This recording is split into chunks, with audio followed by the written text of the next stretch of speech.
importante accordo presentato oggi a Vedelago nella sede di Latterie Venete, dove si è sancito un accordo tra Latterie Vicentine, Caform Group e Centro Veneto Formaggi, che andrà a sviluppare ulteriormente uno dei principali poli lattiero-caseari della nostra regione. La parola ai protagonisti.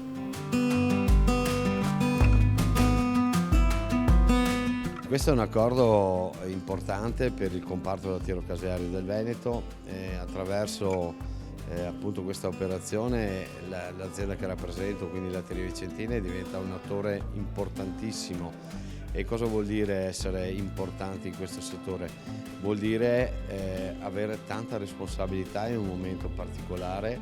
Noi siamo appunto una cooperativa dove la nostra mission è quella di valorizzare al meglio il latte dei produttori. Qui saremo un'azienda privata che però non ha nessuna voglia di speculare, anzi uno dei nostri obiettivi è di diventare una solida realtà per chi produce latte.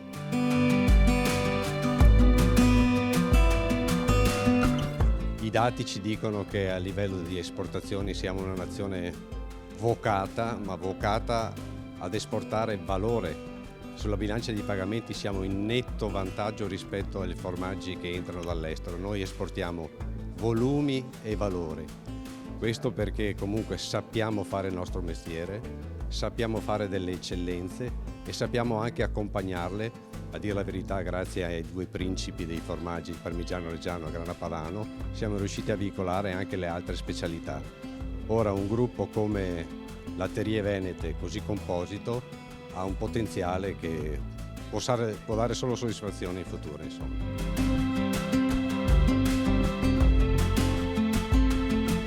Questo è un accordo importantissimo. Nel nostro settore si parla spesso di tradizione.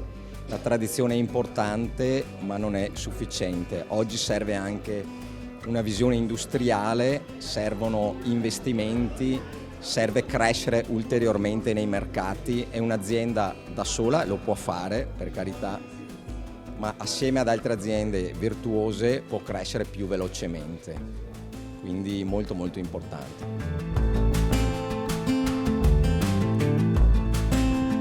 Per noi è un accordo già rodato, perché già da 8 anni abbiamo fatto uno scambio di quote con Latterie Vicentine, quindi avevamo già studiato, eravamo già rodati in questa cosa.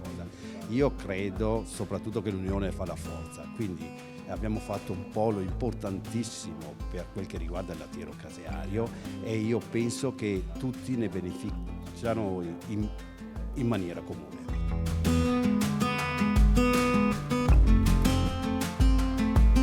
È una bella giornata per quello che abbiamo appena concluso, è una bella giornata di primavera, ma soprattutto per Vedelago oggi è un giorno importante perché abbiamo avuto la comunicazione del decreto del Presidente della Repubblica che siamo diventati città.